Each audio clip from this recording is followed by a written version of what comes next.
You're going to swallow the gum? Oh, yeah. I don't need to spit it out. That's very unhealthy, isn't it? No, it's not. It just... That's like taking a lot of Spidey's sticky stuff. Right Are you now. that person? Oh, what? Are you? Is that baseball chew gum that they use? Are you that person that believes that it leaves a bunch of webs and whatnot in your belly or something like that? Webs? People said it can't digest, so it leaves a bunch of webs in there. I think this is a false thing, but I think someone told a friend of mine that you would put it in there and it wouldn't digest, so it would create webs, and then spiders would be in your stomach. So it was their way of telling their kid. What if that was Spider-Man's origin story? It will be. Many pieces of gum. It will be in Spider-Man: Homecoming. You know, how'd you get my powers? Well, Uncle Ben gave me this gum. Yeah. He choked on his. That 5-cent bubble gum. Yeah. Oh, that stuff will get you. Hello, Spider friends, and welcome to the third episode of the Spider-Man Retrospective. I am the gum-swallowing Travis Snail. I am the Hunter, Dylan. Oh! That was good. Damn. I just saw the title of the first episode. I was like, oh, I'm just going to go with that. Easy. I am just the Spidey Kyle. Your nicknames have been the worst. He did this very slight little hang, little scale. Yeah. He wanted to go with full Spider-Man, but he didn't, so it's just kind of a variation. You haven't of swallowed Hang enough Loose. gum to do the full thing. Yeah, I didn't have enough gum. It was Hang Loose with an extra finger. But yes, ladies and gentlemen, if you've tuned in before, you know what this is. If not, this is Spider-Man Retrospective. Right now, we are reviewing every single episode of the Spider-Man 1994 classic Fox TV series. It's a classic. It is. Go back, listen to our past two episodes, catch up. If not, then just listen right now. And what we do is we go over 3 to 4 episodes. Today, we got our first time going over 4 episodes. We got a 1 episode, and then we got a 3-parter to cover, which there'll be a lot of good stuff to cover. Mm-hmm. So, yeah, we're going to jump right in.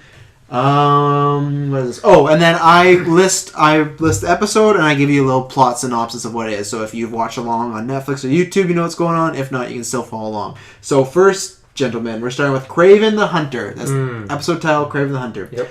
Peter Parker has an interview with a scientist named Maria Crawford. When Peter gets to her office, she is under attack by the villain Kraven the Hunter. After Spider-Man is able to elude him, Dr. Crawford explains that Kraven and her used to be in love, but he was seriously injured by lions, and she had no it's so funny reading it. She had no choice but to give him a wonder drug called Calypso Serum, left by a former associate of hers that can heal all wounds. I don't remember the Calypso Serum. I don't either, but I don't remember that. I think might be from the comic book. Yeah, I think that's what it is, and just the Wikipedia fanboys are up on their game. I feel like I would have written that down because it sounds pretty interesting. And it was meant to heal all his wounds, but turned him into a crazed superhuman. Kyle, Crazy Kraven. Mm-hmm. Overall, what do you think of this episode? I'm starting with you because I've heard offcast. What do you think about this episode? For me, I think this is my favorite episode in the entire season. Wow, that's high praise. That's high praise. I'm surprised, but tell us why. For me, I just really like the backstory of Kraven and how the story was not actually about Spider-Man, how it was about Kraven and Maria and their battle of trying to. He even said it like Kraven. He didn't say Maria. He said Maria. Maria like Huerta. Yeah, no. This Maria is much better than Maria La Huerta. But anyways, continue. Yeah, so I think I just really like the dynamic between the two, and then how Spider-Man just keeps actually screwing up what's happening between, how she's trying to help her own, husband or man. It is her husband. Yeah, because they are married. He's just crazy man now, off doing his Kraven the Hunter thing, and fighting lions and alligators. Exactly, and Spider-Man just thinks he knows better, right? And I think it's just really cool just to not see. Spider-Man does help out, obviously, in the end, but... Very sexist of him. Very just pushes her aside, you can't do anything. You can't do it. He literally just locks her in a room in this episode and, stay here. Don't do anything. Yeah. And you got this. And he said, I got this. Yeah. But, that's kind of just the basic overall for me. I just really liked... Just because it wasn't about Spider-Man. And it's just something different from this entire series. All right, we go from one spectrum to another. Here we go. I heard both offcasts. So yeah, for me, obviously we talked from the first episode of this show, we talked about episodes 1, 2, and 3 and how those were kind of a little bit lower tier than the rest. Mm-hmm. And next to those 3, this is probably my least favorite. Oh, really? Yeah, I had a lot of problems with it. I think there's actually a couple plot hole sort of things in it. It just some things didn't match up. We'll get to that specifically. There was the Mary Jane situation and Felicia situation, which kind of we'll talk about that some more, but a recurring theme on Spider-Man Retrospective. Yeah. For me, this episode just seemed a little lazy, and like a lot of the battle scenes. So, like for example, there's 2 times when Kraven is battling some lions and he loses twice. One after he has superpowers. Even though in the flashbacks he beats them pretty clearly. Yeah, but it's weird because this time he's defeating 3 lions. Hear me out. I'm not questioning that. What I'm questioning is like they say, oh, he was wounded very badly, like to a point where he's gonna die. But you can't see that. Like he looks fine. I'm gonna say that there's not a single. That is a cartoon. You gotta be because they also cartoon. Can't use the words kill and die, right? And so they can't even show blood as well too. Yeah.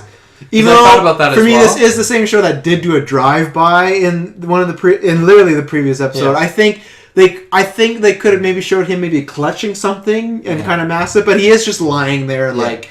I get your point, but then you could even like rip up his clothes or something. Like it just that's fair. Like that's it was something to me that was like, why does this need to be explained? It first of all, it doesn't even make sense. Like why did he like the second time, like in the end of the episode when he's battling and he loses to the lions? Like I don't know why he even lost that fight. Like I feel like he should have been fine. Probably wounded from Spider-Man, you know. He's had a tough day. He's been hunting for his Maria. But I don't even think we'll talk. I didn't like the ending battle at all. I thought it was really, really lazy. It didn't actually. There was a lot of just mistakes in it. Like it didn't make sense. It was very inconsistent. Okay. For me, the episode was just really lazy. Yeah. Well, this because it's not my notes, honestly. I was going to ask you, what do you prefer, the Scorpion episode or this episode? Because you were not a fan. Scorpion episode because this one for me there's like there's blatant plot holes, and for me in a 20-minute like episode of show. It shouldn't be like there should never be a plot hole. I did not notice a single one through the other rest of the season 1. Okay. But like this episode just seemed like there was just so many things that didn't make sense to me. They were kind of inconsistent. Liking this. Should we just go? Oh, I guess Travis. My overall. Come on, no. It doesn't matter. It's Dylan and I. We're like. You guys are the ones that feel so passionate about. I am very much like. I equate this to the reason I asked you Scorpion question because to me this is the Scorpion episode. To me they're almost like the exact same on par. The only reason I like Scorpion a bit more is because we got that Jonah background, like the backstory. Yeah. But this is kind of the same. It's like that spectrum of like a little bit better than the Lizard episode. Yeah. I actually like Kraven the Hunter as a character, but I didn't like that his whole storyline was he's looking for this other man. That was kind of cheesy. He's just always like, the other man. He's like, I can smell the other man. They dropped the words other man like 20 times. And that's where it's like, because I know him from the comics. Like, still really like it. Like, one of his most famous storylines, which I like, is... Which I can't remember if they get into the cartoon. I think they do, but I know as far as the comics, he sees Kraven. He's this big hunter. He's a big game hunter. He's pretty big. Yeah. So in the comics, one storyline, my favorite and many others, is he sees Lizard in New York, and he's like, "Oh, that's a great challenge. I want to take like Dr. Connor's Lizard, take him down." And then when he's there, he sees Spider-Man. He's like, "That's a bigger trophy for me to get." I love that storyline so much that to me, this way of introducing him, I'm just like. The looking for like the cheating like wife is kind of like man, like I know it can be better. If they made a movie, I'd want that one of like Lizard and Spider-Man. I wouldn't want a movie of this. That's why I always use the success ones of like we talk about Mysterio and we'll talk about other ones, right? Oh, I'd love to see a movie of that where it's like this. It's like I like Kraven. I'd like to see him in a movie, but I wouldn't like the storyline of Other Man. So I am like I think I equated last time the 7-Up thumb where it's like just a little bit up so you can tell it's up, but not like a hard-on thumb. You know, I liked it, but could have been a lot better. But Dylan, let's go Dylan's notes first because he's the most negative, so we'll go and we'll raise up. Sure. Okay. Well, I don't really know exactly where to start. Let's quickly talk about whatever. Mary Jane and Felicia. Okay. Because every episode, the heart of this show. That's just a section of my notes is like where that went in this episode. Yeah. So in this episode, where's that in that whole season? At one point. So Peter runs into both of them in this episode, and he so good talks to them, and he's like has a date with both of them, and so the struggle is like, who do I go with or whatnot. Yeah, because I have a note because he says he's going on a date with Mary Jane, but then Felicia kind of tricks him and like doesn't really let him talk, but then she kind of says we're going on a date. Yeah, does he really agree to that second date? So kind of because now here's the three things that I think he wasn't just because he already had plans to go with Mary Jane. Well, because one thing I was going to show, he gets a date with MJ really easy, and it's back to Peter. He's very macho in the series, or just very non-problems. I just have he just gets a date. Okay, so there's that. So there's two things. I'm trying to find the quote that MJ said. Oh yeah, MJ says So their plan is they're going to this, what is it, like a gala event or something, MJ and Peter? It's like a costume. Oh yeah. So the plan she's, is like, on a runway the plan was originally for them to go to a party and then to hang out after. Right. And then Peter said, and then MJ says, no, let's just not do the party. Let's hang out. First of all, I want to say, did she just pretty much want to fuck?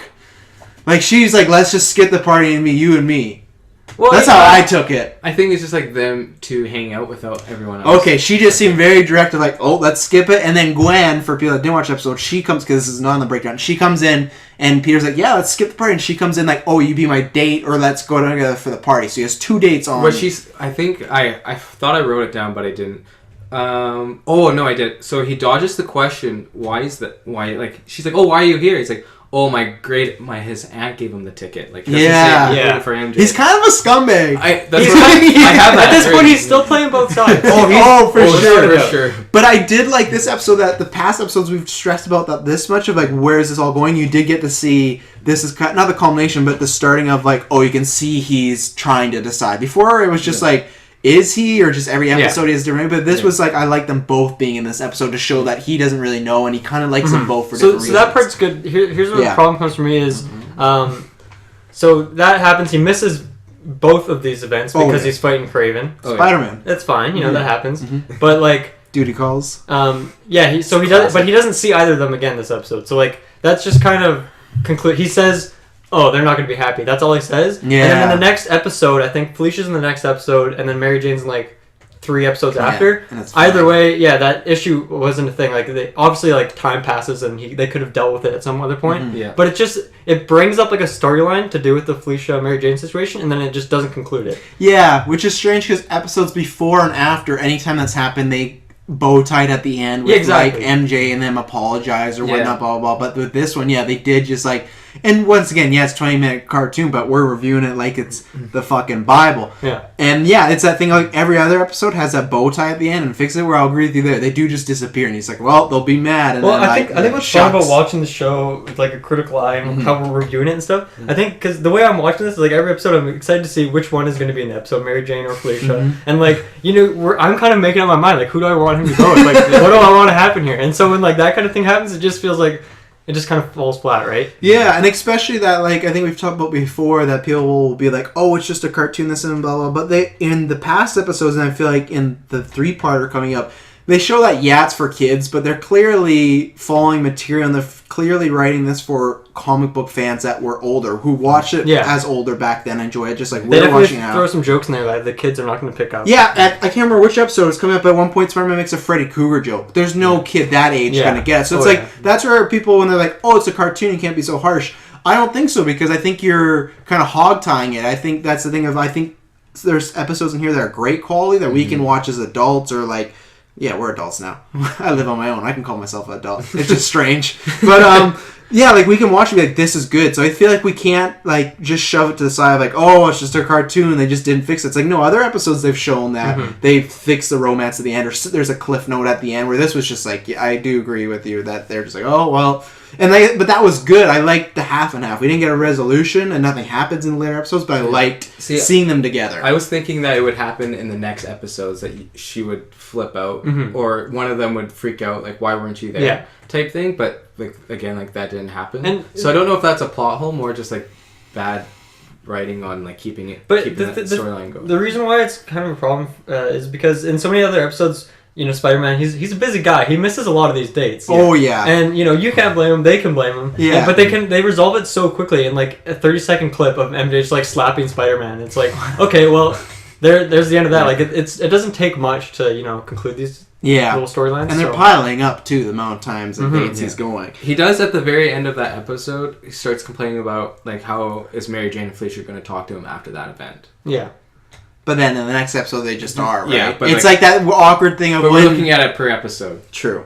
And the only thing I was going to say, this is like, I can't even remember if it happens in the series or not. For some reason, I can't remember. But do you think at any point they're going to meet up, MJ and Gwen, like, as characters? Because I don't think anything huge happens, but, like, they're MJ in the same... Is Felicia Gwen? Or, sorry, Felicia. Felicia. Felicia, sorry. The blonde hair, I called her Gwen. Oh, but is Felicia Gwen in the comics? No. Felicia Hardy's an actual character. Oh, okay. Yeah.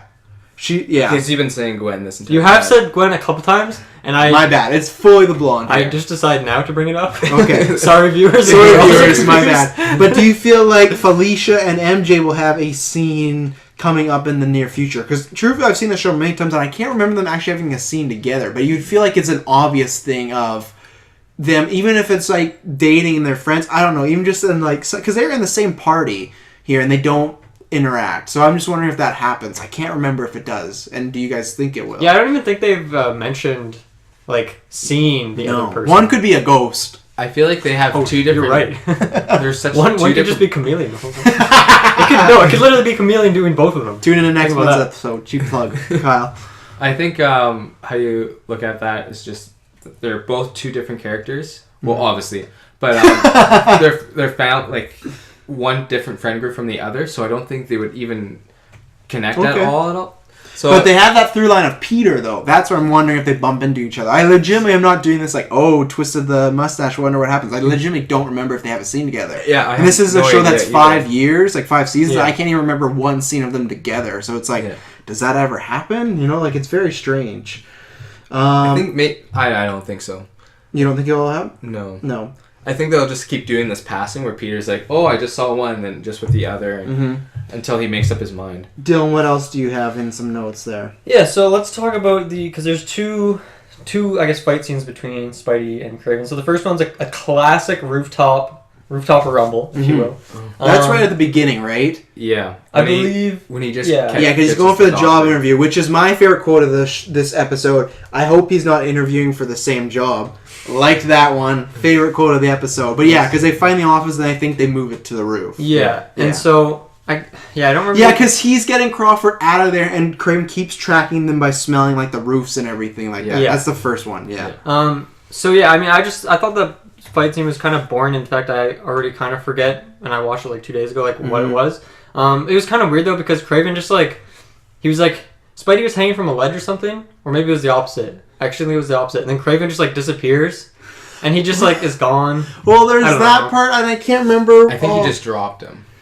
No. Yeah, well, Kraven, I think it's assumed that he just like slid away, but like I don't know, it was kind of strange.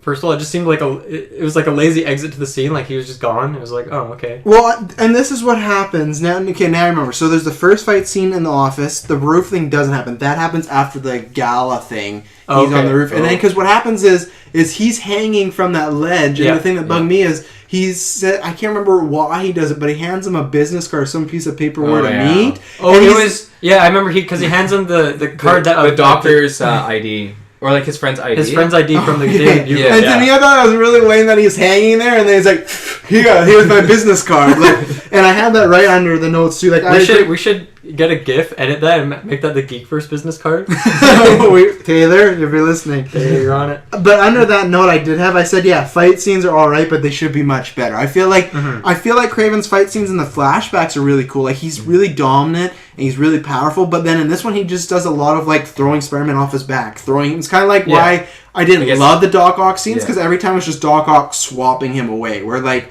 with like Scorpion, there's some actual like hand to hand and combat whatnot, and we'll get to like Venom later. There was some like uniqueness where this was just like they're not. For me, they weren't bad, but they didn't stick on my mind. Like that was a really good scene, you know. Like I said, when Scorpion happened, or like with Mysterio when those fight scenes, I'm like, oh, that's so. Where this was just like the action scenes were kind of in the background. They were just kind of filler. They're all right, but nothing spectacular. Yeah, I guess for me, like I wasn't more about the action, just more of the characters. The characters themselves. Yeah. So in terms of the second fight was at the zoo, and first of all, what did you guys? Because how does he know where the zoo is? Yeah. Well, Kraven's like, get Mariah, right? Maria. Is it Maria? Yeah, it's Maria. I'm pretty sure it's Mariah. It's Maria. Mariah. That's Mariah. That's how you... Well, the way he says it... I'm like 90% sure it's Mariah. Spider Friends tell us... I'm going to say Mariah, you guys can say Maria. I'll just say Mariah. I'll just say it like that. So yeah, Kraven's like, get Mariah, bring her to me, she'll know where I am. Which he says he says in 6 hours. Why 6 hours? He was really strong on, he said, you have 6 hours. Why? I didn't even pick that up. I had in my notes because it was so strange. He's not even said like by sunrise. He's like 6 hours. I was like, okay. I don't know. I don't know the Okay. significance of the 6 hours. I just want to throw it out there. Continue. Maybe it was 6 hours to 6 hours. Maybe it was like a foreshadow to the Sinister Six or the Insidious Six. Yes. Even though that's next season, but no. So yeah, he doesn't assume that Spider-Man's gonna be able to find him on his own, I guess, which seems kind of weird because Spider-Man's he's a pretty resourceful fellow, and he lives there too. So yeah. you could probably. But even then, Mariah could say, okay, he's probably at the zoo, and Spider-Man could go there without her. They could go to the zoo together, and then he could go in alone. I don't know. Like the whole thing kind of seemed kind of weird, and then. So Kraven's plan is that Spider-Man is going to find him with Mariah, and he has a couple traps set up. These traps make no sense. So you're setting a grounded trap to catch Spider-Man. It works, obviously, because it's a cartoon and they set it up. But it doesn't work on Spider-Man. Maria No, the first one does, because he goes, and he hits the catapult. Right. Catapult but throws him onto... He knows, though. Like, Spider-Man goes down, he's like, oh, this is, like, obviously a trap, but, like, I'm going to go through it anyways, play his games, and then that's when he... like obviously falls for these traps because he knew going into it that he was going into a trap. And I think the traps were kind of lame, but I liked the idea of Kraven doing the traps. I do too, but I feel like first of all, Spider-Man's typically flying around on his webs, or he's he can crawl on walls and stuff. So like a grounded trap seems, first of all, like it's not going to work, which it does obviously. But then even then, if you launch Spider-Man with a catapult, then he can just use his web slinger and just like not land specifically where you wanted to. But his web slinger was broken. Yeah, so what was that? Why was that broken? I was wondering. The water got in it. And this is like, I think I wrote it down. This was the first of many, my web shooters broke. In the next few seasons, you're going to see a lot of anytime. He did say that in a couple of episodes. He did, but it stopped working before he was in the water because he was falling down when the avalanche thing. I took it as the water. I thought water damaged it because he got up and I thought he was wet, and then isn't that when the Rhino charged him? I took it as the water damaged it. But I don't know. From what I remember, he was on the rock slide and he was falling down, and then he was try to use it midair before he hit the water because he's still falling and it didn't work. No. But then it's weird because Kraven's blowing up some trees. Do you guys remember that specific scene? And Spider-Man is using his web slinger, and then a minute later it's broken again. So it's like, what? It was so confusing. It made no sense. Like it was very shoddy. It was very disjointed. Like it just old Wi-Fi. I did like the Rhino though, because I feel like that was foreshadowed in the next episode where Rhino is the villain. So I thought that was pretty cool. But yeah, that fight I didn't like the fight scenes. They seemed so illogical. I can give you that. Yeah. Did you have any other notes? I don't know. What else do you guys got? I had one thing that I forgot to mention during the MJ thing. So she talks about skipping the party, and then Peter says that dress brings the animal out of me. I have that as well too. And that, once again, when people are like, "Oh, it's just a cartoon," there's many things in there that a kid would not get. So that's where it doesn't get the pass because that line is for us, like people our age. So I had that quote down too. Yeah, like that's like props. It does. MJ's looking great, but like for them to say that in a show that's rated like Y7, you're like, whoa. Like last episode, check it out when Felicia says like, "Oh, Flash is all hands." They're clearly like making a lot of alluding to fucking. So like, it's definitely not just for kids. That's all I wanted to shout out as far as like the dating one. I just forgot to. And I think a second later, when Kraven comes in, someone just yells out, "Look, it's the guy from Cats." It's like the Cats the musical. Oh, I didn't catch that one.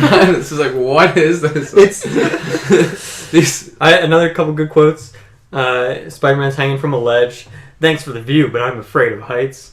Oh, wow. Classic line. Another one right at the very end when he's referring to the Mary Jane Felicia situation. "Stick a fork in me, I'm done." I put that at the end too. Yeah, good. That was good.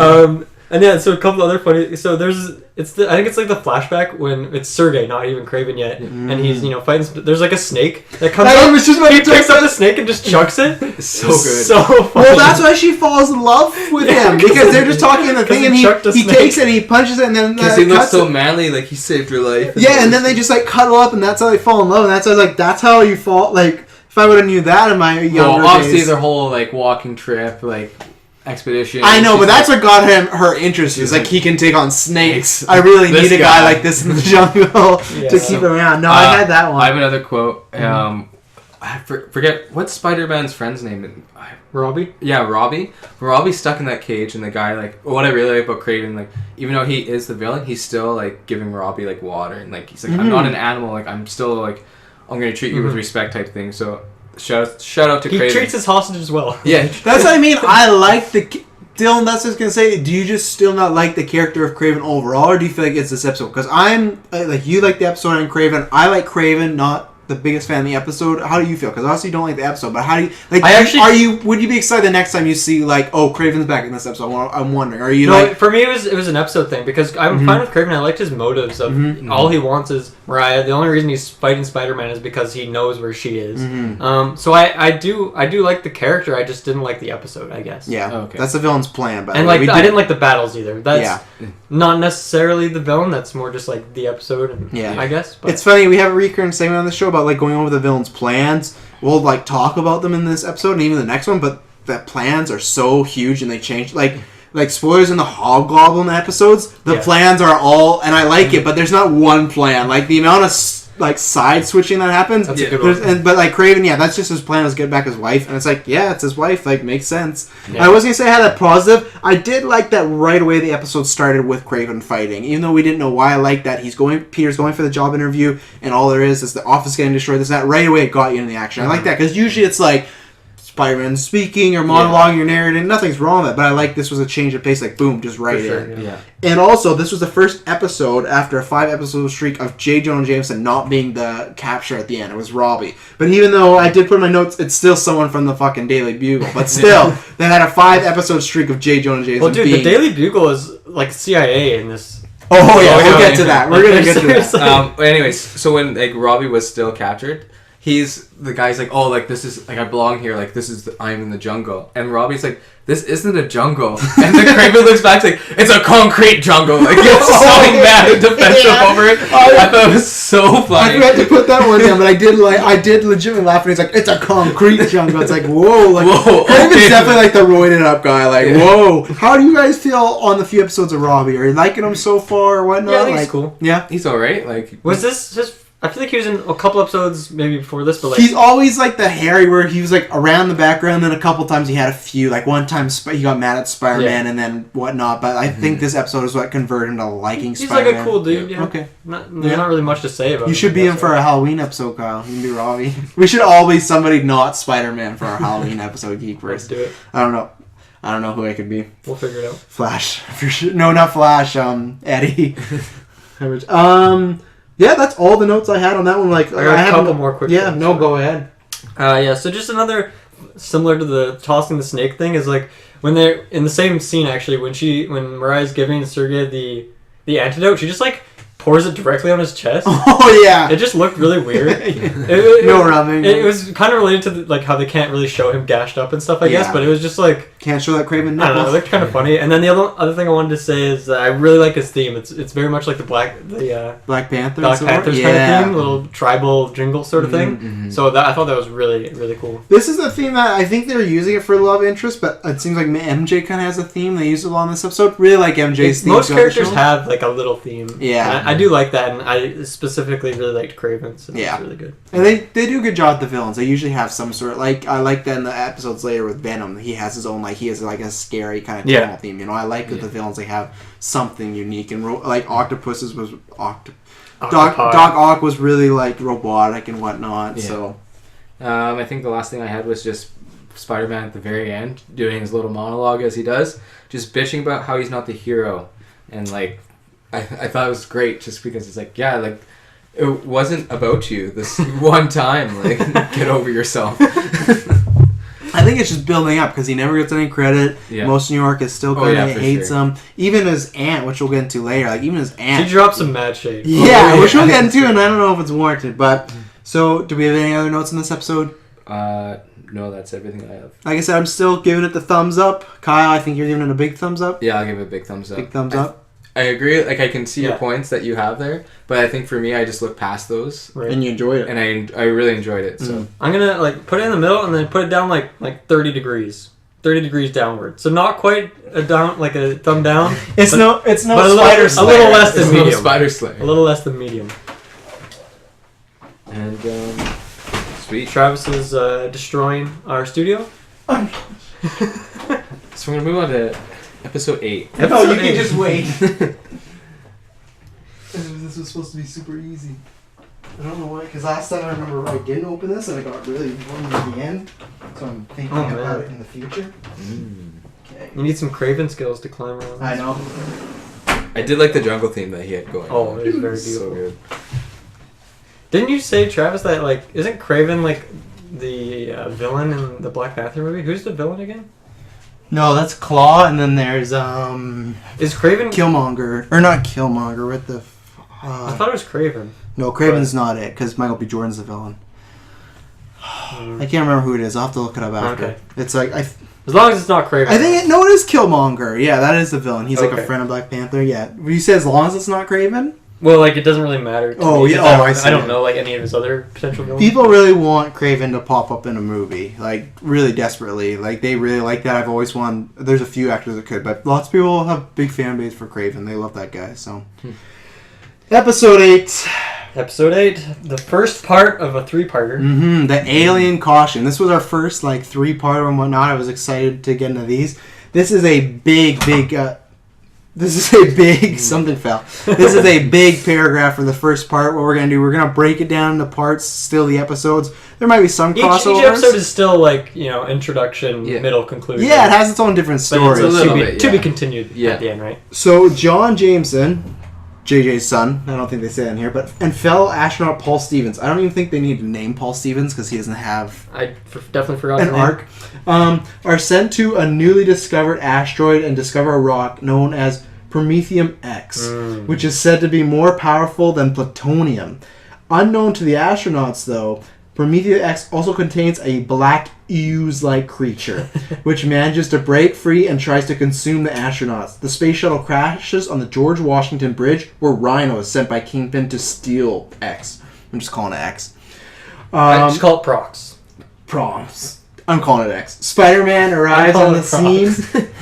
Spider-Man arrives on the scene and manages to save Jameson and the fell athlete. Okay, now he's reduced to fell astronaut. Poor guy. Yet unknown to Spider-Man, 15 minutes of fame. Eddie Brock is on the bridge too and takes photos of him and Rhino as well. However, when Jonah arrives on the scene, Eddie uses propaganda and frames Spider-Man for stealing something from the shuttle, which leads to a $1 million bounty on Spider-Man's head. However, Eddie fails to mention that he had seen Rhino at the scene also. Meanwhile, the black fluid hitched a ride on Spider-Man's costume and forms over him while he's sleeping, causing him to have a nightmare about a creature and a costume fighting over him, resulting in it forming the black version of his costume. Yeah, it's huge. Black version of his costume, and Spider-Man finding himself hanging upside down a building in the middle of the city with no memory of how he got there.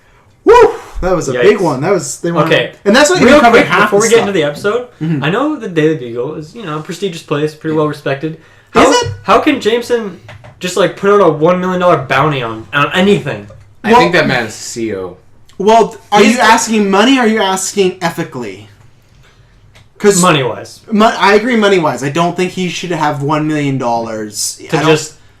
No, and definitely this is in the 90s, so like Aussie newspapers were bigger maybe back you then. start at like 50,000, and then if not enough people are stepping up, even then 100,000, I guess, about $1 million right away. I think it just gets everyone in the city looking for Spider. But I'm asking, how does he afford $1 million? He don't, because he know they're not going to catch him. Well, then this is a weird thing. Wow. And I have no idea. I think once again, ethically, I feel like everyone on the show is like said to be guilty or this and that, blah blah blah. But like JJ gets this like pass in all these episodes. Like he puts out a bounty for this guy and not even questioned by police, or the people aren't like, oh, maybe we shouldn't kill Spider-Man, But I feel like Jameson is like a high roller in this town. Okay, high roller. Like maybe he hits the casino and like he's pretty lucky kind of thing. Like everyone, I guess this is kind of alluding to like probably got some good life insurance from his wife. Later episodes, it's just like, or was it earlier when he was talking to like Kingpin? Woof.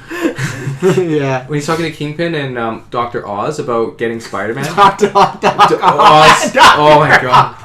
Fan cast Dr. Oz for Doc Ock in the next Spider-Man movie. That'd be sick. I'm gonna get Taylor to make that legit. But he was Dr. Osborn?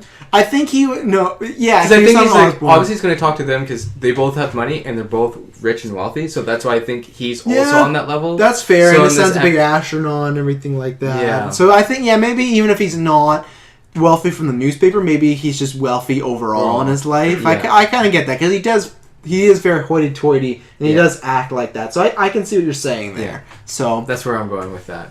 Kyle, first start with you. Overall, what did you think about this episode? And then we'll get into our notes as usual. Part 1 of Alien Costumes. So obviously, it's introducing the symbiote and everything like that. Yeah, I think it's just a good introduction. I didn't think it was like mind blowing or anything like that. But I think. Well, I guess we'll talk about it later. But the nightmare part, I think, was my favorite part in the entire episode. Dylan, that's overall, all I have. I really liked this episode. I thought Rhino was a pretty fun villain. He had some good one-liners, and I liked more. Like, because every villain so far, you know, regardless of how important or not they feel, they try to tack on, like, some backstory, which is obviously great. But I like that Rhino was just a goon hired by Kingpin. And you didn't need it in this episode. Exactly. Because it wasn't about the villain. Like, when we were talking about, like, the last episode was about Kraven, this was about Spider-Man. And he is, like, these 3 parts is really about, until you get to part 3, is really just about him and his struggle. So I did like that, even with, like, spoiler, like, shocker the next episode too. It's just like, oh, another goon that Kingpin's like, get me this guy. And those guys don't necessarily need the backstory, you know? So. And, so, I mean, I really like that. And then, obviously, the Dark Spidey, really cool. And then, just bringing back Kingpin and Smythe and that kind of overarching theme, I guess, from, like, because that started in episode 2. And then I feel like they took a break in, like, 4, 5, 6. I don't think there was any... Kingpin, was there? No, there wasn't. No. So yeah, it was cool to see some more of that develop. And they're in like the next like 6 episodes, I feel. So they're in it a lot. So which is good because like they took time to like establish Doc Ock, establish Mysterio, establish other people, and like Kingpin's obviously been doing some shady stuff behind the scenes and whatnot. So.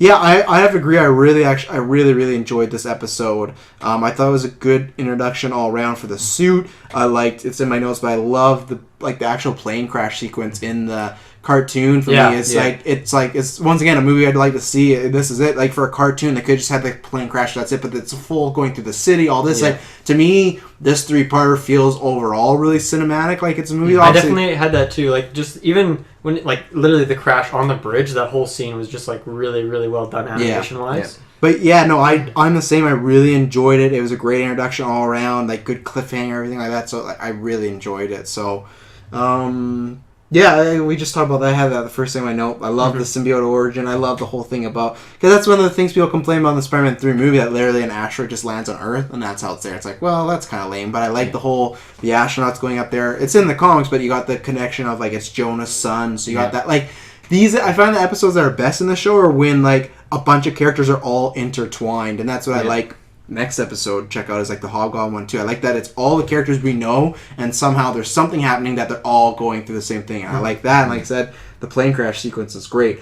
One thing I was gonna say about that though is they were broadcasting them on TV, being like, "Oh, we're about to land, blah blah blah," and everything like that. And then the Venom like takes them like. That must have been fucking scary if any kids were watching, because literally they're talking and it's like, "Run!" It's just like I just thought maybe they should learn not to broadcast that on television. Well, they've done that before in real life, but then the space shuttle exploded. But this was, remember there was a camera in the cockpit. And they were talking, that's what I mean, like that I get, but to have actual in the cockpit and them talking was like, one, that could definitely go wrong either way, but this went wrong because of Venom, and she went back. Yeah, I did mention this is the first time they've ever tried to land a spaceship like at an airport. Yeah. So clearly, you know, there's a lot of news. There might be some technical difficulties by chance. Oh, just a little. Maybe. We were talking about Kingpin being back. I like that right away. He hears about the super powerful thing, and he's like, "Oh, I need that. Get me that right away." He doesn't even know what the hell it is. He just knows it's stronger than plutonium, and he's like, "Get me that."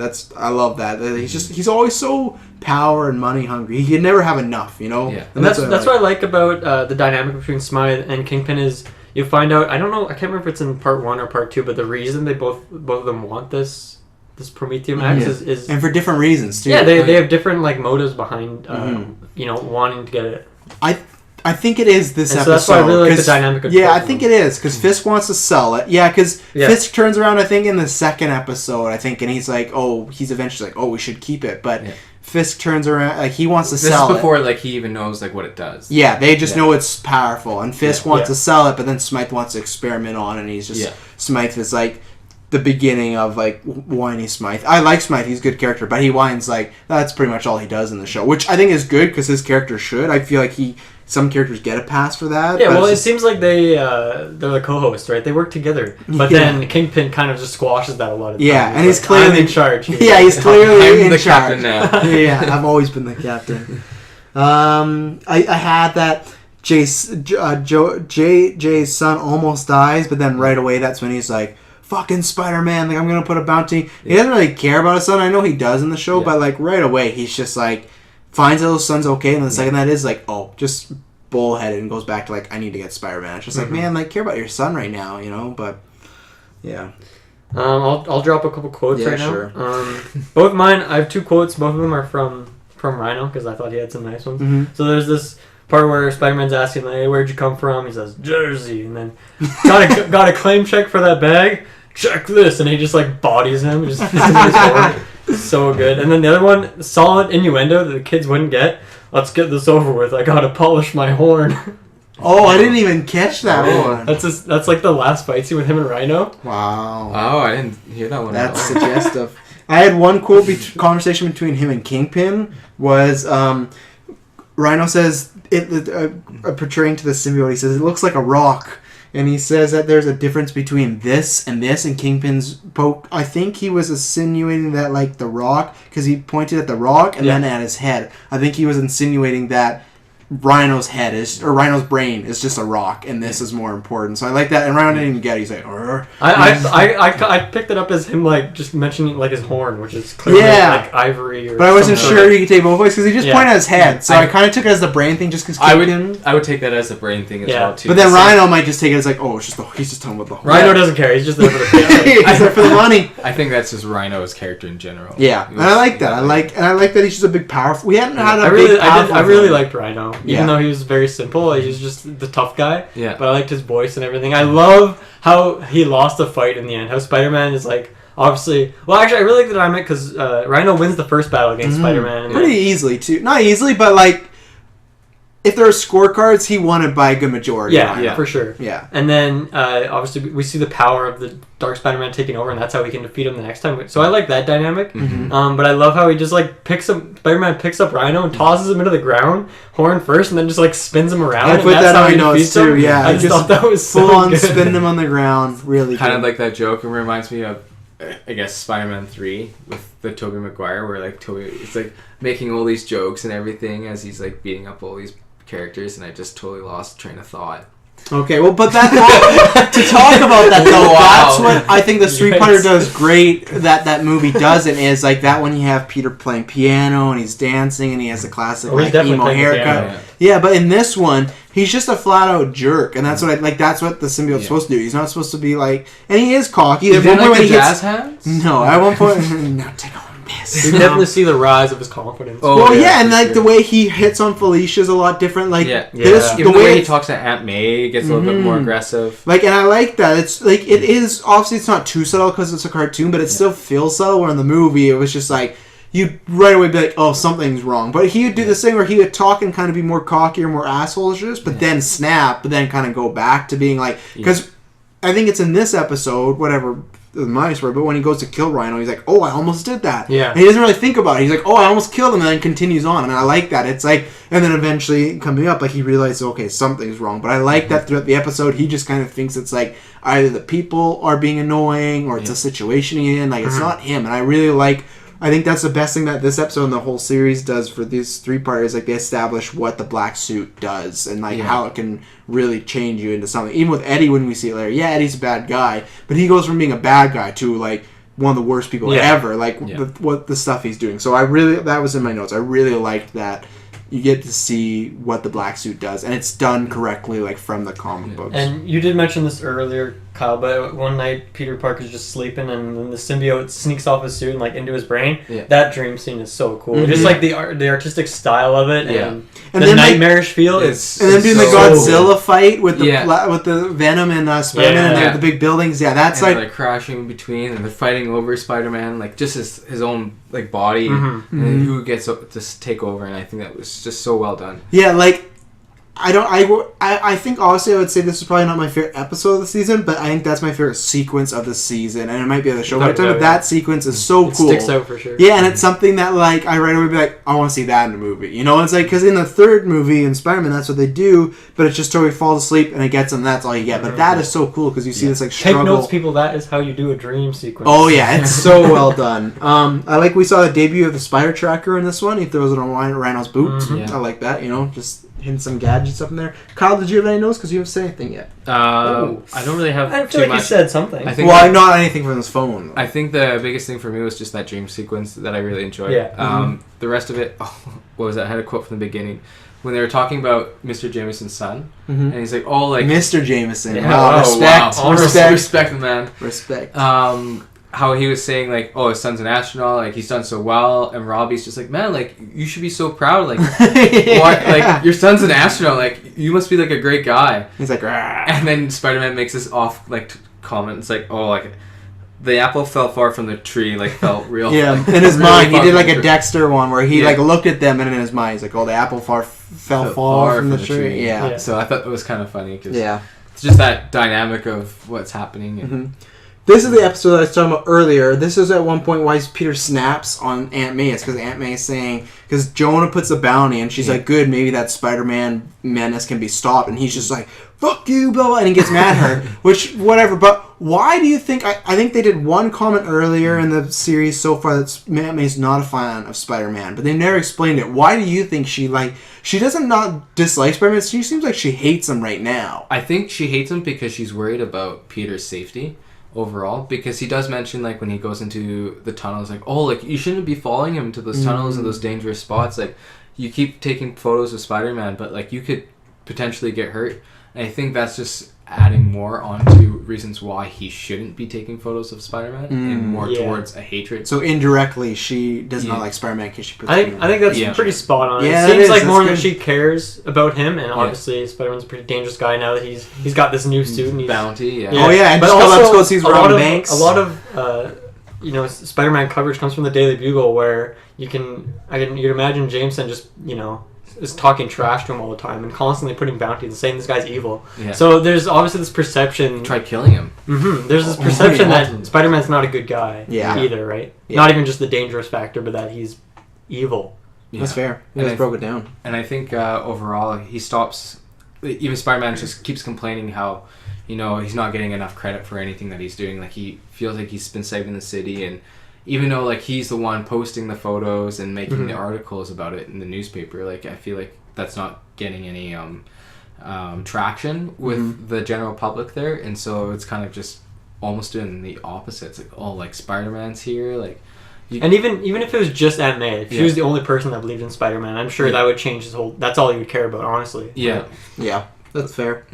Another thing I put about the black suit, I like that right away when he's fighting crime and whatnot, he establishes that it makes him stronger and faster, and like the webbing, the transformation, sort of ability, and he's just like the webbing just comes out like there's no cartridges. I've always loved, like, it's been comics throughout history, but I always love like the reverse way he shoots. Like anytime the symbiote, I like that. It's a fanboy thing.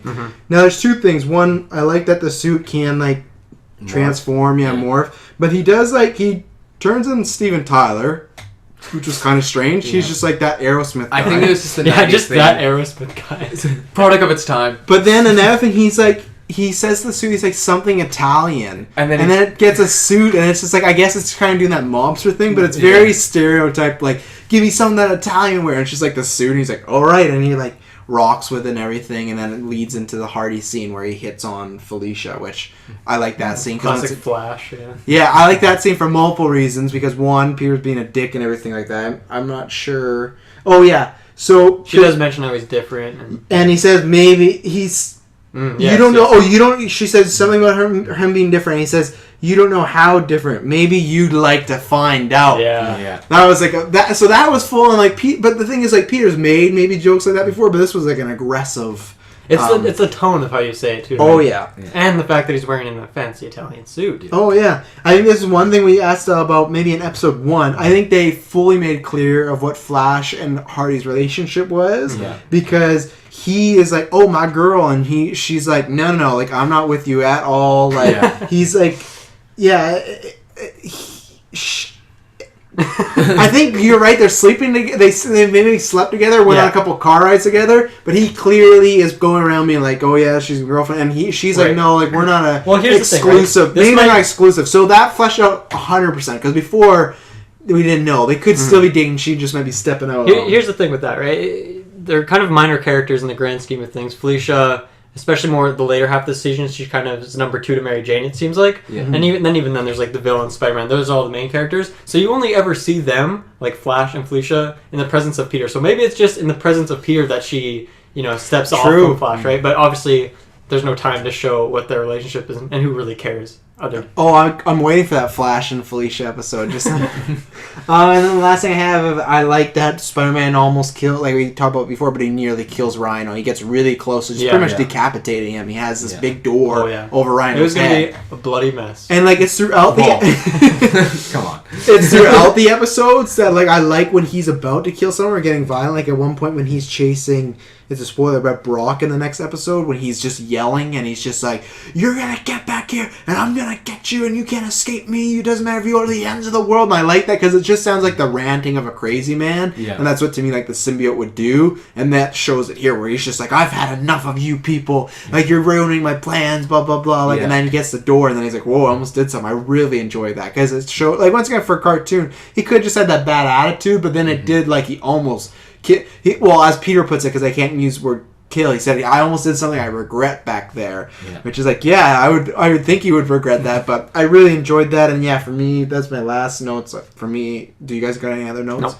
No, not at all. Big thumbs up for me. Like it's not my favorite episode of the season, but it's if I'm in a top 5, it might be up there. I really enjoyed it because I liked.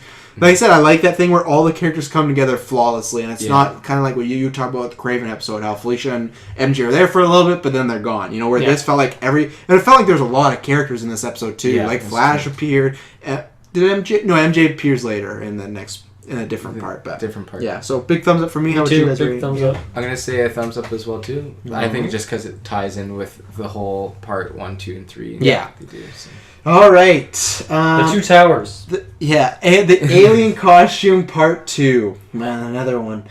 Spider-Man finds his powers enhanced by the new suit, which he can find. Oh, it's literally telling what happened in episode 1, but it's fine. He finds out he can shapeshift into other clothing, creating its own webbing. He focuses his attention on Eddie Brock and Jonah Jameson and warns Jameson to call off his reward, also mentioning Rhino and how Brock neglected to mention him in the photos to Jonah. After Jonah visits his hospitalized son, Jameson finds out that Brock was lying and fires him, probably for the 5th time. And he calls the manhunt for Spider-Man off.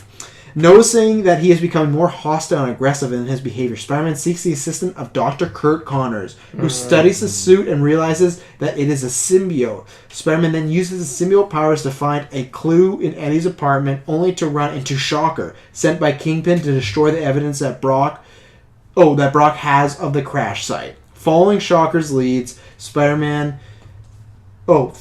Following Shocker leads Spider-Man to Smythe and the symbiote Brock, which Spider-Man steals. Kingpin and Shocker form a plan to kidnap Jonah. Oh no, they form a plan to kidnap John Jameson, so Jay's son, in an attempt to gain Promethean X back. The effects of the symbiote lead to Spider-Man literally fighting it to get it off him. Mm-hmm. That was big.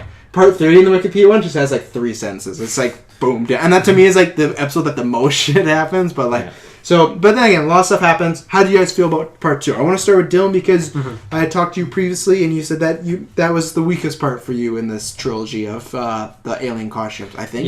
Yeah. So I don't know. I think for me, Shocker. He was. I liked how he's just like a goon as well. I didn't really. He didn't get any more than that. Mm-hmm. So he was all right. I'm suggesting a butt though. I don't know. For me, it was just like great. It was the second episode, right? Like the conclusion doesn't happen. It's not quick introduction. It's just like the stuff that happens in the middle. It was still good. Like, I still enjoyed the episode, but it wasn't quite as good as the first one for me, and definitely not as good as the third, I guess. Fair enough. Kyle, what did you think about the alien costume part 2? Yeah, I'm gonna jump on that train as well too. I thought the introduction was better, and then the conclusion was a lot better as well too. Mm-hmm. But it was a good kind of middle ground to kind of figure out like where Spider-Man has to kind of go with the information that he has, and I guess you do see character development and him just like trying to figure out what's going on. So for that it's good, but if you're comparing the three of them, like I think it's just going to be not so high up. Yeah, see, I'll jump on that bandwagon. I think it's probably the weakest out of the three, but I actually still really enjoy this episode because I like that the first episode is very much an introduction to the symbiote, and you get to see the effects of it. The second episode is the struggle with it, and then the third episode is the conflict between what happens in the symbiote and where it goes in Venom. So I like that. I like the story, the progression. I just think there's a couple of weird parts in the episode. We'll talk about some more specific things later, but overall it was I don't know. There were some strange scenes. And it did feel like we were kind of still not treading wheels or spinning wheels, but it was just like we had already had the goon thing, so it was like that kind of like the Spider Slayer thing when it's like when they're back to back, it's like okay, so Kingpin hires another goon. But then the reason I'm fine with that because it pays off really well. In episode 3 with Shocker and Rhino and what happens to them, so it's like I really enjoyed that. Here's a quote that I liked at one point. Spider-Man just yells out, "The Black Spider-Man is unbeatable." Just okay. He was really like just. I just had to, egotistic. And it I kind of got a giggle when he's just like the Black Spider-Man. Like okay. I had my first note that it kind of starts off with the conflict of the paper with Eddie Brock and Jonah, and all this is going down. He's a huge jerk as Spider-Man. He's like grabbing Jonah by the collar. He's pushing Brock around. Like this is getting into like the high depths of him being an asshole, Peter. One thing I wanted to talk about Eddie Brock for a second because I remember I was watching this episode and I was like, I feel really bad for this guy. Like at first, in the first few episodes when he's in, he seems like a real asshole, and I mean he kind of is. But I start to feel for him because like all of his he's a journalist, right? But Spider-Man, he's a freelancer just like Spider-Man. Yeah, exactly. But he is shoddy. Everything gets stuck to the side. Obviously, he's not going to get as good shots as Peter because he's not Spider-Man on the side. Though. And then randomly he gets evicted. It's like, oh wow, that sucks. Everything is just going bad, and I felt really bad for him. And then he gets just setting him up. And then he turns into Venom. It's like, oh. Well, I can't feel that bad for him, but like, man, I feel bad for this guy. This is my problem. He may be an asshole, but I feel like he has the right to be an asshole. No, I feel like you're leaving out stuff of like him like doctoring photos and leaving Rhino out and all this stuff. Like, man, if you're competing with Peter Parker for photography, I don't blame him. Okay. See, I feel like they try to do that, but I'm not sympathetic to Brock at all in these episodes because he is just such an asshole. And then when he gets a chance to really shine, I think he probably could have got his job back with just showing those photos of Rhino and whatnot, but he chose not to just because like why? Because Jameson hates Spider-Man. Yeah, but so I figure like I'll just throw in these photos and like Jameson hates it, so I'll just like skewer it. But I feel like he could have got it anyways because there's no other people with a camera there. Like he got the exclusive, so it's like he's gonna go. Then he'd go to a different paper and still get a job. So to me, it's just like if you're getting fired from the Daily Bugle, which is a pretty damn you can throw $1 million they can throw $1 million bounties down on anything. That's a $100,000 photo. And I love the part how Spidey puts up some newspapers in his apartment at some point, and it's just a montage of him getting fired 5 or 6 times. So if you're getting fired from the Daily Bugle 5 or 6 times, and your reference is Jameson, you're probably not getting a job anywhere else. Well, there's 2 things. One, I was going to say that the reason I don't feel bad for Brock because it's like the Jonah thing with the masks. Like it's this weird, like skewed thing of like, you should feel bad for him. But I was like, no, there's something wrong here. But I will say, I'll give a shout. That was in my high positives of. I don't know. They didn't make me sympathize for Brock, but they did a good job of setting him up for episode 3 because he didn't just get the suit and was like, "Oh, I'm Venom." Like spoilers, why he's Venom. Am I so mad? And like like that flashback to me is fantastic when you see him fired multiple times and humiliated. It's great because you're like, he's a bad guy, but I understand his motives, and that's what I was going to ask you guys too. Did you just think Brock was just going to kind of be this asshole reporter all along? Did you have a vibe he was going to become somebody? I had no idea he was going to be Venom. Okay. Until like you got to the scene where he's like tied up. And you saw it coming. And I'm like, especially if you've seen the real movie because it happens the exact same way too. But before Topher Grace is hanging out. It was just him. Like again, like I started feeling a little bit sympathetic because he just keeps getting shit on. Wow. And because he's trying his best and he's trying. Man, this guy loves photography. He's trying so hard. Yeah. And then he's the eviction. Maybe you're gonna be Eddie Brock for a Halloween episode. Him and Peter are literally in competition for the same job, but Peter always gets the best shot, so he is always... And Peter, he's just freelance, so he's just doing it on the side. No, I think they're both freelancing. Are they? Okay, well, yeah. That's why he's been fired so many times. He's like, oh, you're fired, but it's like, well, you don't really work. If you bring me a good photo, you know. But like, yeah, you're back on. And Brock does kind of because Peter's just living at home still, you know, where Brock, he's getting evicted, living on the streets. Yeah, that was... Has a gym membership, though, appears in the 3rd episode. Yeah, for sure. Sad, well, yeah. Sad moment for Brox. Very sad. Before we move on, because we just touched upon him a bit, Dylan, you kind of gave your thoughts, but for me, once again, I've talked about minor villains I really like. Shocker, for me, is one of those. He's just simply, you'll see him again in the series, he's just always just wants money. He's just a bank robber. He's a nothing, low life. He's going to be in Spider-Man Homecoming, actually, the next one. So I'm excited for that. And it's, for me, as a kid, I've just always, it's probably wrestling, but I like his look of, the fishnet and, the gloves and the red. I've always liked Shocker's look. For me, I really like Shocker, and I like that he's just kind of a bonehead. I liked him. I just liked Rhino a little bit more. That's fair. But, they're both good, obviously. Kyle, what did you feel about the Shocker? For me, the Shocker is just another character as well, too. God damn it. It's nothing like I really liked him or I didn't dislike him. It was just just another guy, just one of Kingpin's goons. So yeah, nothing too crazy about that. I don't remember the exact line because I think I put it wrong in my notes. I said, don't go to this party, something about get rolling. But anyway, Spider-Man makes a wheelchair joke at Smythe later on. Very, I feel like that to me crosses some point of a line where it's this is the 90s. You know what? I mean, not the show. I mean, that showing him as that because he was still bad Spider-Man. I feel like Peter Parker wouldn't make the wheelchair joke. I honestly kind of forgot he is a paraplegic and is in a wheelchair just because he has the sick Mario Kart. I forgot. I thought that was just he's Wilson swagging out because he wants to. I I honestly kind of forgot that he can't walk. Yeah, it's his life, and it's bad Spider-Man's just cracking jokes, and it's oh wow, that's great. No, okay, yeah, actually, that's perfect time for me to throw this quote out here because this is the most. We talk about how this is a show for kids and how they don't mention killing and stuff, but here's a sick quote by Spidey. So, Shocker, classic, you're in for a real shock. Spidey, I'm going to tear you limb from limb. And then... Jesus. I was like, that really caught me off guard. That is the most violent thing anyone has said this And then Shocker responded, I have that in my quotes, I'm all shook up. So good, that back and forth right there. But yeah, to me... you can almost see the shock puns coming before he even I did like that. Yeah. No, I think it would have been funnier if he made no puns whatsoever and you would have been like, what? No puns whatsoever. But yeah, I thought for, like you said, a show that can't use kill or murder or anything like that, tear you limb from limb is just as bad. Just say you're going to beat him up or something, tear you limb from limb. So pretty much... And that's not even that's not even a pun. That's just straight hate. Oh, yeah, he just wants him dead. He wasn't even clever about it. Once again, I think this episode did a good thing of the storylines mesh well between Kingpin, the symbiote, and Brock and Jonah. I think that shows at the very end of the fight scene is when Shocker's after Spider-Man, but then Brock's there. So it's at one point, Spider-Man has Shocker, and then Eddie Brock tackles him in the ground. It's this cool, it reminds me of wrestling, a triple threat, three-way. Once again, all the storylines meshed really well in this episode, and they all made sense. Where sometimes it could be messy in a show, but this, once again, for a 20-minute show, it fit really well to me, and it wasn't what's going on, or this is and you didn't necessarily need to see part one, it would help, but it all made sense. I really like that. Yeah.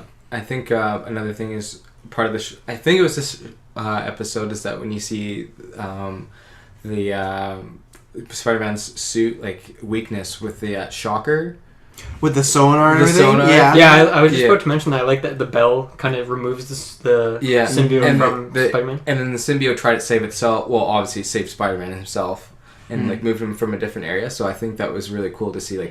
I think that's when you really see the suit do its own thing and you realize this isn't just a suit and this affecting Spider-Man. This is...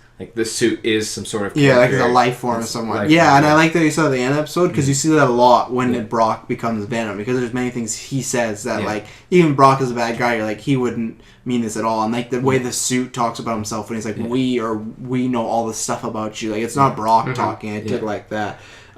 Another quote I had is Shocker. I think Shocker said this to Spider-Man, so I could be wrong some sort. But he says when he's throwing him off the church, he says, "You'll pay for this," and Spider-Man says, "The check's in the mail." I got baby. that one too. The check's in the mail, baby. I'm gonna remember that one. Actually, I was just gonna mention that scene as well. I like how.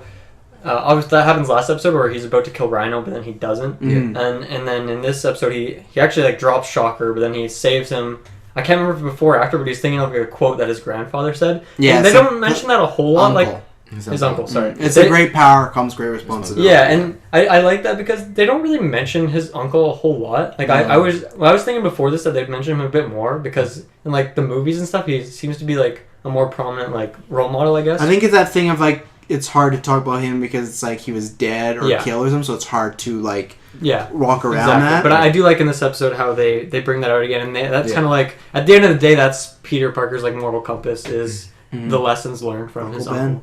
Uncle Benny. Yeah, and I do like, and that's what I've always hoped that because we got the origin so many times in the movies, I hope that the new movies do that as well. That maybe flashbacks of Uncle Ben or this and that. But they've said that we're not getting origin. But that's what I like. I want them to use this as inspiration of like we know the story and then call back to it. But my last notes I had here was one at the end. So Peter. He gets away from the symbiote. He uses the bells, the ringing, the loud noises. He gets away. One thing is, the symbiote just goes into the church and he runs away. He doesn't even really worry about where the symbiote's going. So one, I was kind of like, I was kind of like, that's a little irresponsible. And then two, because he had there's just no way he assumes that it's dead. Or no, because it literally has a face. So I would feel like he'd be like, oh man, like I think I should. Maybe he thinks it needs to be attached to someone. I don't know. Either way. But it's gonna find. Either way, we see later how he can just make a quick net with his web. So why didn't he just do that? Oh, I know. And then the other thing was, I did have that. It's really unfortunate that I guess Peter had to run through the streets to his house in underwear because he didn't have his suit or web cartridges, so he couldn't even swing. So he was just like in his boxers running around. So just living the call. Of all the things that happens to him, though, like that's not the worst thing. You never know. What if he runs through a playground? He's like gonna be labeled a sex offender. He's almost died a lot, so like that's kind of like. But no one knows, right? Yeah, no one knows. They'll know about this though. Yeah. Peter. You see that guy? He's the photographer of the Daily He's running naked. That's getting fired. Did you guys have any more notes in this episode? For me, I think with Dr. Connor and... we didn't mention him, And Spider-Man, when they first got together and like Dr. Connor's like, what are you doing here? And they like actually have a conversation and they actually get to kind of scientific about the suit itself and like what it does. And I think that's really cool. And I think we also forgot to mention that back in the last episode, where does Spider-Man get this microscope and can tell exactly what the rock does? Or is that in this episode? I think it's this episode with Connors because he goes to the lab and then they're looking and he's like, "This is incredible!" And you need it needs a life form. Or is that the rock? The next episode? No, because he doesn't have the rock.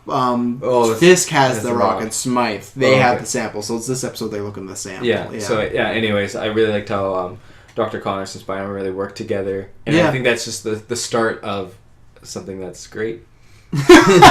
No, I like that he's back. It's like it's an easy thing to do. It's stuff that annoys me in movies sometimes when it's like you have certain characters but then they just disappear and they'll use someone else. It's like, random doctor. It's like, why use random doctor when you know Kirk Connors and it ties back to the first episode. So I like that Connors is back.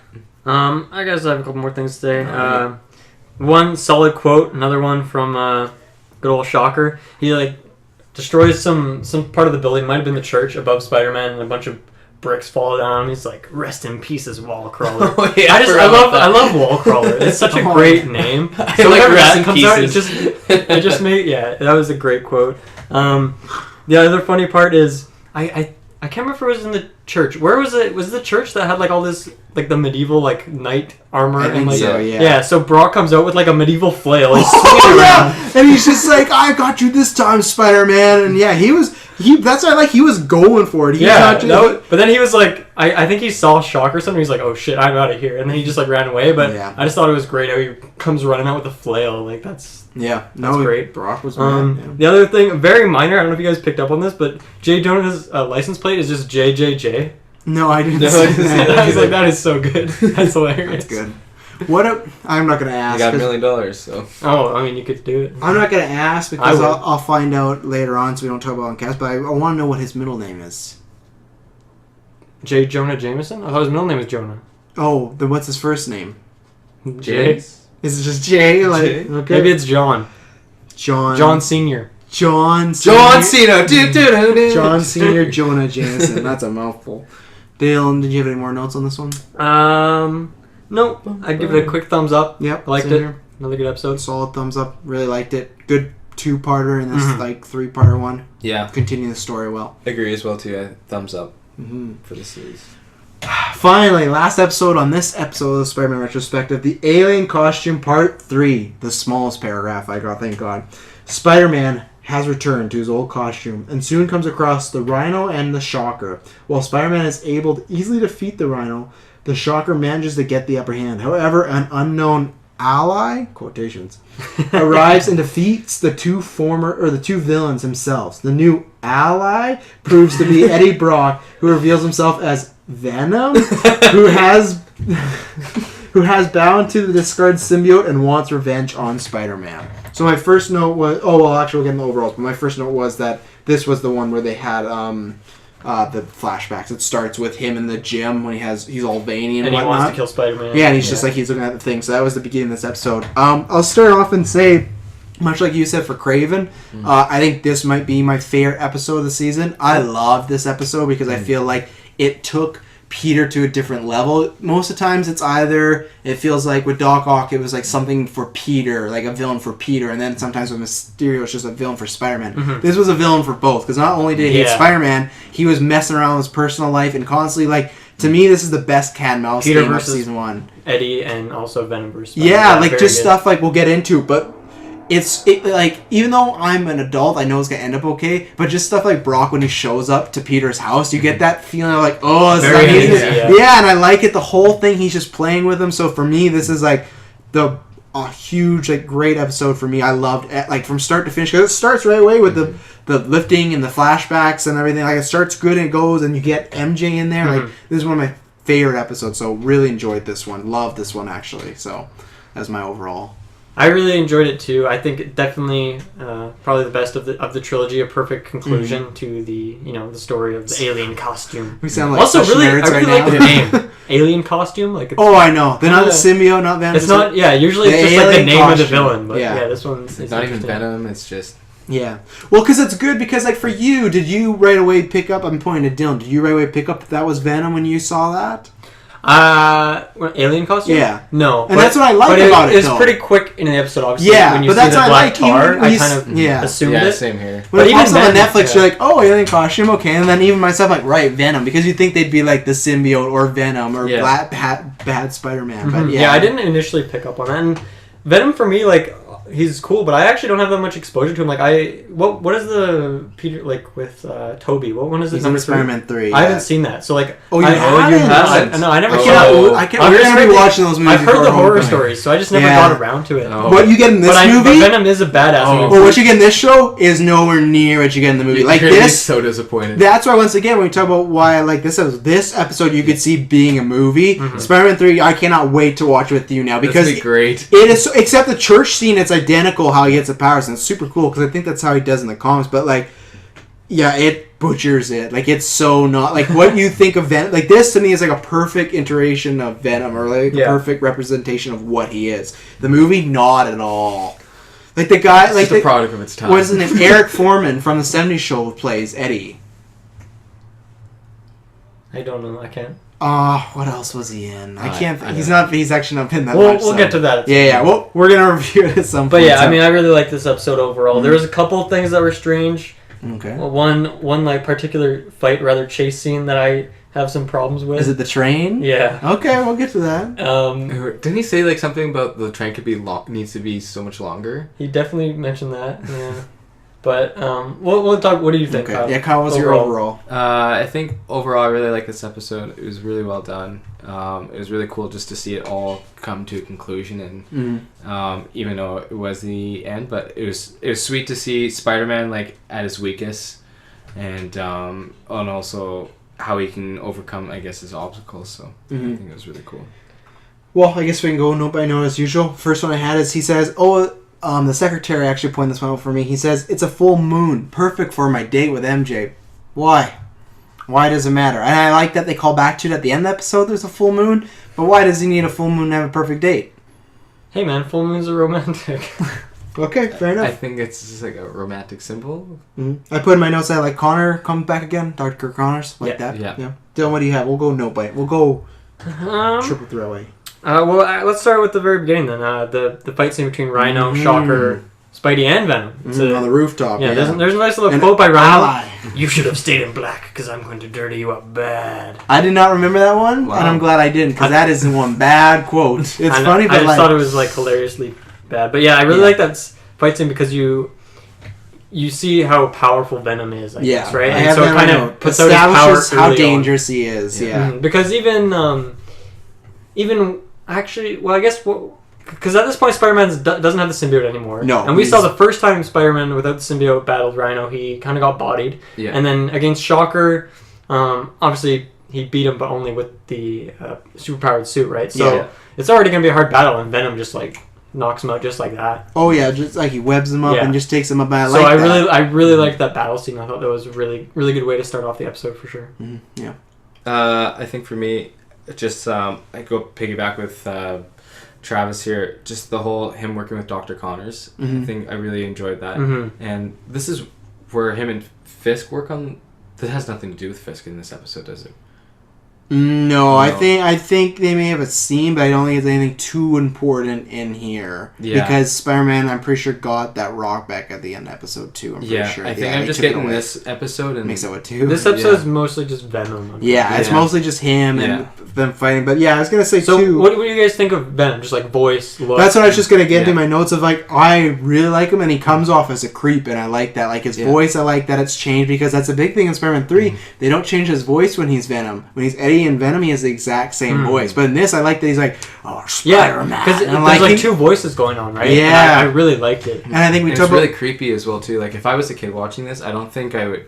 I'd be pretty creeped out just watching. Kind of scared of Venom. You don't know what... Yeah, especially when zoom in on his face. He's a spooky dude. And the long teeth and the tongue. And... Yeah, well, that's probably just fell in love with him as a kid. Just his look is badass. But his demeanor in this is scary and intimidating. Like you said, and when he's Brock later on, it's he's still Venom. Yeah, I like the progression. Because it starts out, a lot of time he'll use the transformation ability to just reveal that he's Eddie, and he'll talk for a bit. But then towards the end of the episode, it's just Venom, Yeah. So you can see the symbiote taking over him as well. And just the way, because he didn't really talk like that with Spider-Man, you can see that the symbiote has a stronger hold on Eddie, probably because Eddie's a weaker person. Because with Spider-Man, he was still pretty much Peter. Well, he's fueled by hate. Well, yeah, but with Venom, he's saying, like I said, there was stuff earlier, he's referring himself as we and all this stuff and everything. Yes. Where Spider-Man didn't seem like Parker still had a hold on himself relatively, where Brock seems like as long as Venom has him... It was like a Smeagol Gollum kind of thing. As long as Venom and the symbiote has him, he's not in controlling the wheel. And I like that. I like the one point where he's just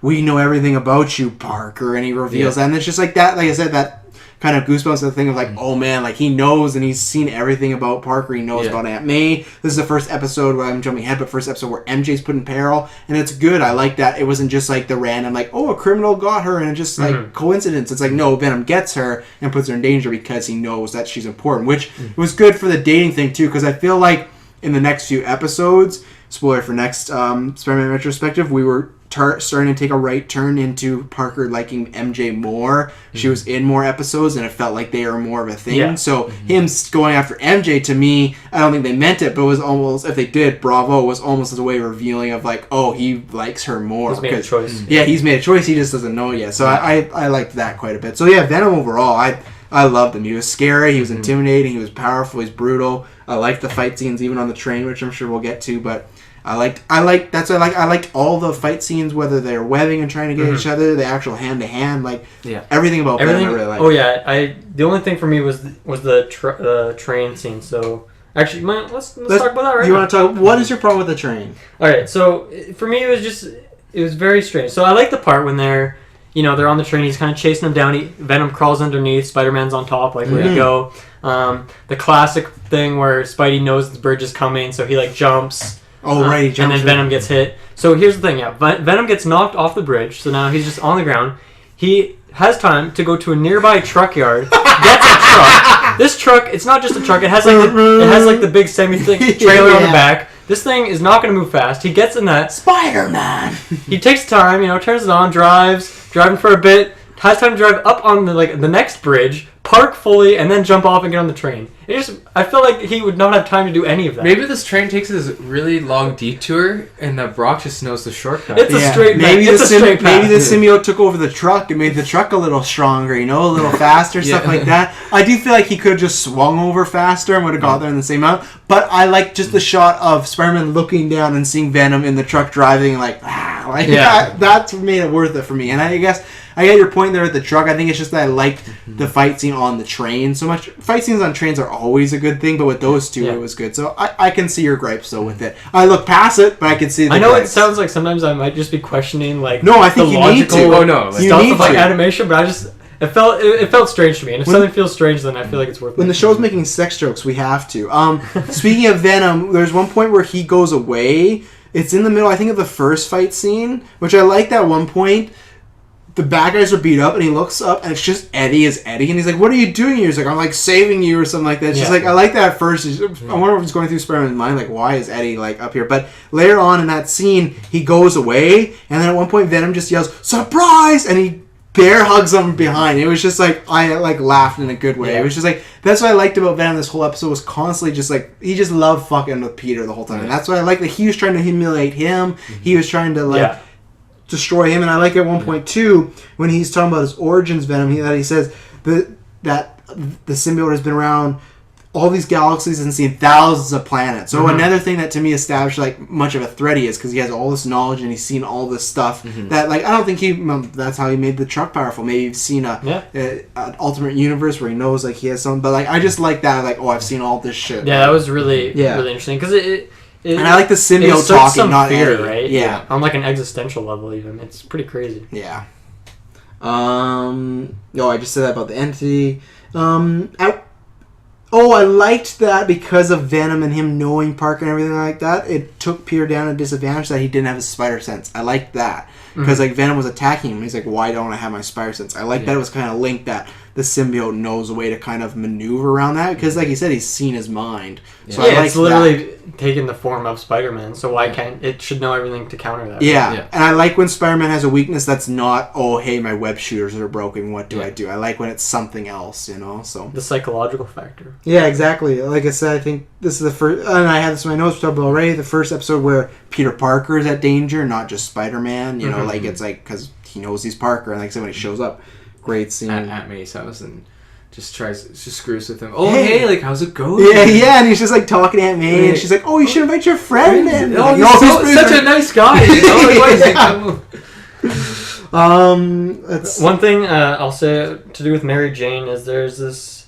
It's the part when Eddie Brock goes up to her. I can't remember, it's like a movie premiere or something like that, and he's talking to MJ, and then Peter's like, "Okay, we gotta get out of here. Like this guy, this guy's creepy. This guy's up something." And so they go down to the subway, and they go in the subway, and she's like just very confused. And there's a very strange set of like dialogue that goes on. So he's like, "Do you trust me?" And she's like, about this. This is the point where Mary Jane should be questioning. She's like, "Yeah, I trust you." He's like, "Okay, then do as I say and don't ask any questions." And she's like, "Okay." It was very strange. Because obviously there's some trust there, and they're pretty good friends. They maybe have a little fling going on at this point. But it was very... it seemed like a strange interaction. She lets a lot of things fly when it comes to Peter. She clearly has a thing for him already and likes him and clearly trusts him, but it just seemed weird that she was... Now they're on the train just driving home. Yeah. He has all the time in the world to answer the questions.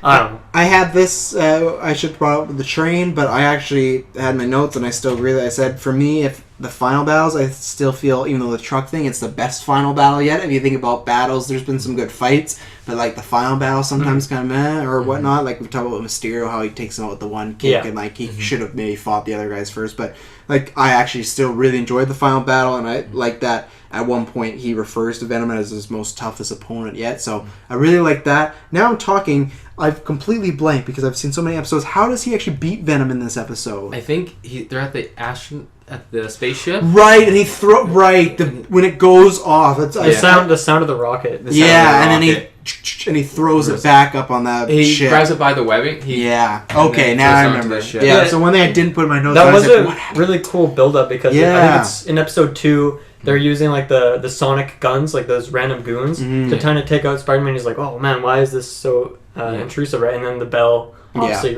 takes away the symbiote from Spider-Man. So it's cool. They really build up to eventually what Spider-Man uses to take him out. Yeah. Very nice. Yeah. And it's a very just cool scene in general. You know? Yeah, like I said, I like the whole fun. Like I said, despite even the truck thing, I like that. Like the train thing, the truck thing might be mad, but then it leads to the spaceship. I totally agree. Like even I like the scene too when Venom like looks through the truck window. Like, yeah, I feel like the whole scene was kind of a little disjointed, but overall it's like phenomenal. I feel like it's the best final one, and then it's a good way to send off like the symbiote as well too. Yeah, if you're going to send it like somewhere, like you might as well send it back where it came from with a bang. Yeah, which is still dangerous because what happens if that symbiote just goes to the spaceship and just fucks those people up? But it's true. The last one I have is I like that Venom pops up in the moon, which is a reoccurring theme. It feels like because that happens in a next episode. But I like that Venom's face is like in the moon because it's like maybe that was the full moon comment. that was all. Yeah, that was way back. But that's what I mean. They do bring it back of like all the moon and everything. But I like that it just kind of shows that Peter now that I'm thinking about it, there's a lot of full moons in this show. Mm-hmm. Yeah, it's much more villains much in more those common moons. on their calendar. A lot of things go down on full moons. Mm-hmm. But I like that it seemed like Parker was still thinking about Venom and still thinking about like, oh man, that was a close call. A part of him. Yeah, exactly. Like that to me, he's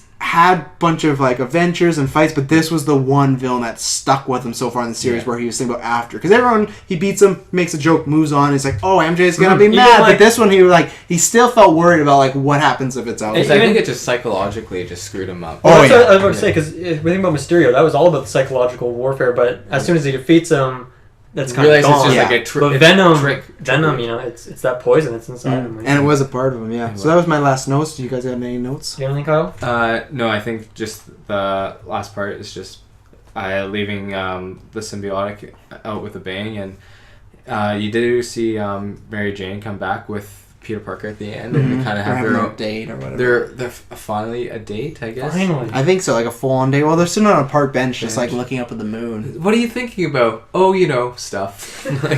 Things I've done today. Do you trust me? Venom. For me, I have one more just funny scene, and I Snapchatted this to Travis because I thought it was so funny. There's a part where Venom's like holding Spider-Man from a building, and Spider-Man, he breaks free, he knocks the web down, and he uses web slings to like this flagpole that's sticking out of a building. He does like a complete flip around it from like 20 feet above this thing, lands directly on this pole with his crotch, and it looked so, like you would die. And he's not in pain at all. He's just like, and then he like...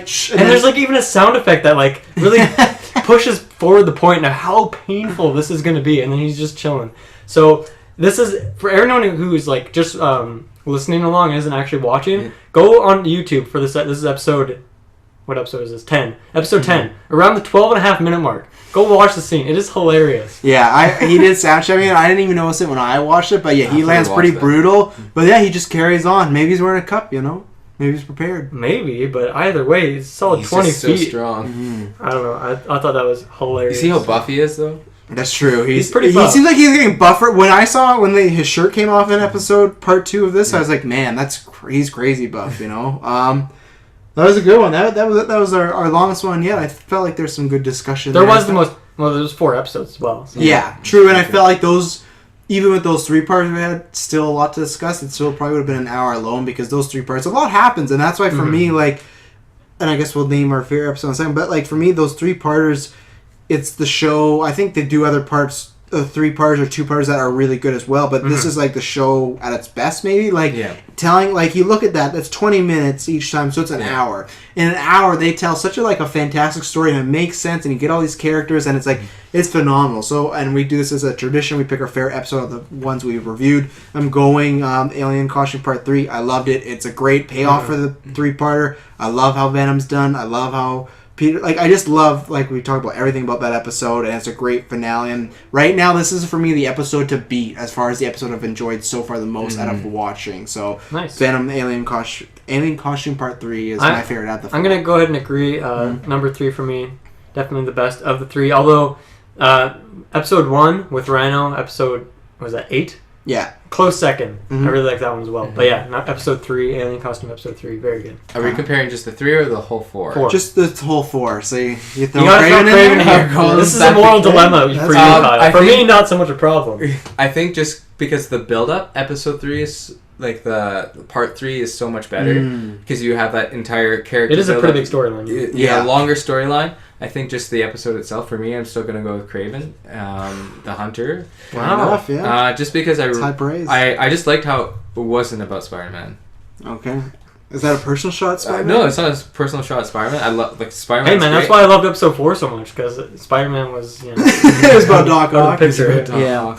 Well, ladies and gentlemen, thank you for tuning in to Spider-Man Retrospective. You can find us all. You can catch us on the web, all over GeekVerse Podcast. Go there. You can find everything: our Facebook, our Twitter, our SoundCloud, our iTunes, YouTube, Stitcher Radio, the whole shebang. Thank you for tuning in. Tune in next month. Should be a good one. We're gonna finish off season 1. Yeah, we're gonna finish off the last episode of season 1, and then do a mini review of season 1. We'll actually put a number, so give you a little more than thumbs up. Should be a good one. Oh, also, I don't think we did, but I think for all of us, Alien Costume Part 3 is probably a thumb up. I'm hitting it with the 2 thumbs up. Oh wow! Yeah, 2 thumbs. I'll give it 1 mighty erect thumb. Anyways, 1 solid thumb up. 1 solid. Yeah. Tell us about your erect thumbs in the comments. Thank you for tuning in. Catch you next month. See ya on the web. See you on the web. Catch you on the web. Whatever you want You to be. can catch on the web. Wall crawler. Wall crawler. Pickle puss. He had a streak of not dropping that, and he drops in the finale. Does he? Yeah. I missed the pickle. Oh puss. yeah, he calls Jonah, of course.